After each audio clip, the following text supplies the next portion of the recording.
오늘 우리가 봉독했던 이 말씀은 워낙 유명한 오병이어의 기적의 이야기를 우리에게 보여주고 있습니다. 오늘 본문 13절입니다. 예수께서 들으시고 배를 타고 떠나사 따로 빈들에 가시니 무리가 듣고 여러 고을로부터 걸어서 따라간지라. 자, 예수님은 배를 타고 가셨습니다. 그런데 많은 사람들은 걸어서 따라갔다라고 기록하고 있습니다. 여기에서 우리는 주님 말씀을 사모하는 그 무리들, 그 군중들의 어떤 열정, 사모함, 끈기, 열망 이런 것들을 발견을 합니다. 수십 리를 돌아서라도 주님의 말씀을 듣기 위해서 걸어서 그렇게 따라갔던 그 많은 사람들, 그들의 주님의 말씀에 대한 열망, 사모함. 신앙생활에 있어서 정말 중요한 것 한 가지가 있습니다. 그것은 바로 열정입니다. 사모하는 심령으로 끝까지 메어 달리는 것입니다. 누가 예수님의 이 오병이어의 기적을 경험하게 되었습니까? 목격하게 되었습니까?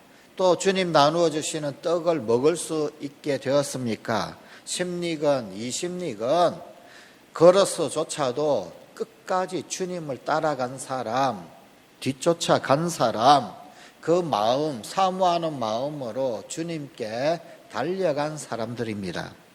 그 다음에 나오는 14절 말씀입니다. 예수께서 나오사 큰 무리를 보시고 불쌍히 여기사 그 중에 있는 병자를 고쳐주시니라. 불쌍히 여기사. 기적은 주님의 불쌍히 여기는 마음, 오직 이 한 가지 이유 때문에 기적이 나타났습니다. 예수님이 무리의 병을 고쳐주신 이유도 이것 하나밖에 없습니다. 당신 마음속에 일어난 불쌍히 여기는 마음, 이것을 두 글자로는 긍휼이라고 합니다. 자, 여기에 나오는 불쌍히 여기다라고 하는 이 말, 헬라어 원어 성경에 보면은 스플랑크논이라고 하는 말을 사용합니다. 이 스플랑크논이라고 하는 말은 창자라고 하는 어원에서 나온 말입니다. 우리말하고 조금 비슷한 그런 뜻이 살짝 엿보이지요. 단장이라는 말이 있습니다. 창자가 끊어지다, 단장의 슬픔, 이런 말 쓰지요. 이 스플랑크논이 바로 그런 말입니다.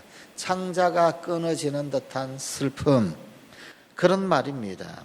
그만큼 연민을 느끼셨다라고 하는 말입니다. 이 연민으로부터 병자들이 낫는 기적이 나타나는 겁니다. 또 이 연민으로부터 5,000명이 먹는 놀라운 역사가 일어나는 것입니다. 자, 이 부분을 불쌍히 여기다라는 말을 영어 성경 역시 compassion이라고 하는 단어를 사용하고 있습니다. 함께라는 뜻입니다. 패션, 고난, 고통, 그런 뜻입니다. 슬픔을 함께한다. 그의 고통을 함께 나눈다. 그게 바로 긍휼입니다. 바로 고통을 함께하는 것, 거기에서 우리 주님의 기적은 나타났던 것입니다. 기적이 언제 나타납니까? 바로 이런 긍휼의 마음이 역사할 때, 사랑하는 마음이 일어날 때 나타납니다. 다른 사람의 고통을 돌아보면서 내 심령에서 마치 창자가 끊어지는 듯한 그런 뜨거운 사랑이 일어날 때, 그때 하나님의 이적은 나타나는 것입니다. 우리에게 있는 긍휼의 마음이 기적의 도구가 됩니다. 계속되는 말씀 가운데서 예수님을 쫓아온 무리들을 앞에 둔 제자들이 어려운 문제에 봉착하게 됩니다. 그것은 하루 온종일 예수님을 쫓아온 사람들, 이제는 예수님 말씀을 듣다가 해가 뉘어져서 저무는 때인데, 그런데 하루 종일 그 많은 사람들이 먹지를 못했더라라는 것입니다. 그런데 이들을 어떻게 먹일 수 있겠느냐? 오늘 본문 16절 말씀입니다. 예수께서 이르시되 갈 것 없다. 너희가 먹을 것을 주라. 하루 종일 굶은 사람을 향하여서 너희가 먹을 것을 주라고 주님 말씀하셨습니다. 오늘 이 부분의 말씀을 조금 더 자세하게 기록하고 있는 요한복음은 이 부분에 대하여서 예수님의 제자 중 안드레가 소년 하나를 데려온 것으로 이야기하고 있습니다. 그 소년이 자기의 도시락으로 가져온 물고기 2마리, 떡 5개가 있었는데, 그런데 그 초라한 소년 1인분의 도시락, 그것 가지고 예수님 앞에 내어왔습니다. 이것밖에 없습니다. 그런데 그 전에 빌립이 가만 계산을 해보니까 이 사람들이 먹을 정도려면 한 200데나리온은 필요하다라고 하는 계산을 했습니다. 200데나리온은 노동자 200일 동안의 품삯에 해당됩니다. 그 많은 돈이 도대체 어디에 있겠느냐라는 거예요. 그런데 주님은 너희가 주라고 그러고, 그런 가운데 안드레가 소년 1인분의 도시락, 그 소년의 손을 이끌고 예수님 앞에 나왔던 것입니다. 자, 여기에 믿는 자들에게 요구하시는 예수님의 믿음을 요구하시는 모습이 있습니다. 너희가 주라. 현실적으로는 전혀 불가능합니다. 가당치가 않습니다. 하지만 하나님의 손길 안에서는 가능하다라는 겁니다. 200데나리온 어디서 마련합니까? 혹 200데나리온이 있다 한들 도대체 그 많은 양의 떡을 어디에서 살 수가 있겠습니까? 그런데 너희가 주라. 예수님 도대체 왜 이런 말씀을 하셨을까요? 예수님께 뭔가 방법이 있는 걸까요? 줄 수 있으니까 너희가 주라고 이렇게 말씀하시는 것 아니겠습니까?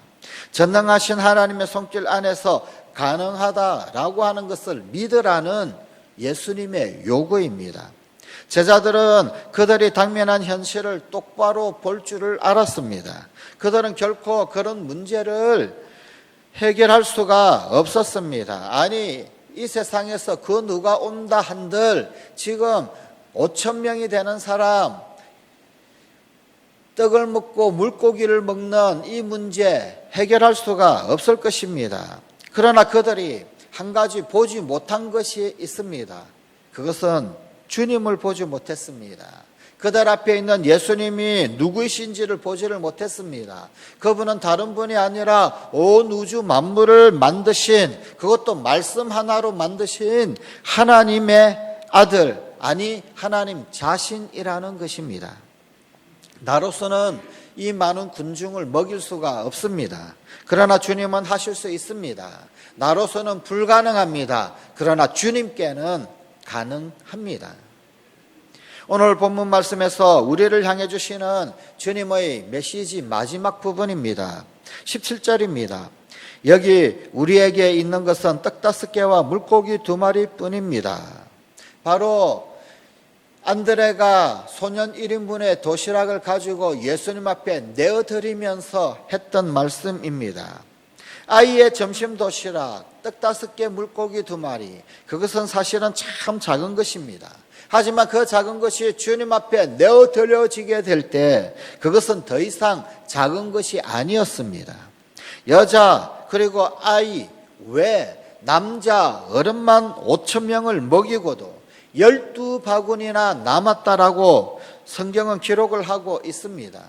주님은 없는 것에서 있게 하시고 또한 있는 것을 없게 하시는 전능의 하나님이십니다. 하지만 우리 가운데 기적을 베푸실 때 우리가 감당해야 할 일을 남겨놓으셨습니다. 그래서 너희가 먹을 것을 주라 말씀하셨고, 소년 1인분의 도시락 가져온 것, 그것을 주님께서 받으셨습니다. 우리가 가지고 있는 오병이어를 드리는 것, 바로 그것이 우리가 감당해야 할 일입니다. 오늘 본문 18절입니다. 이르시되 그것을 내게 가져오라 하시고, 너희가 먹을 것을 주라, 그것을 내게 가져오라.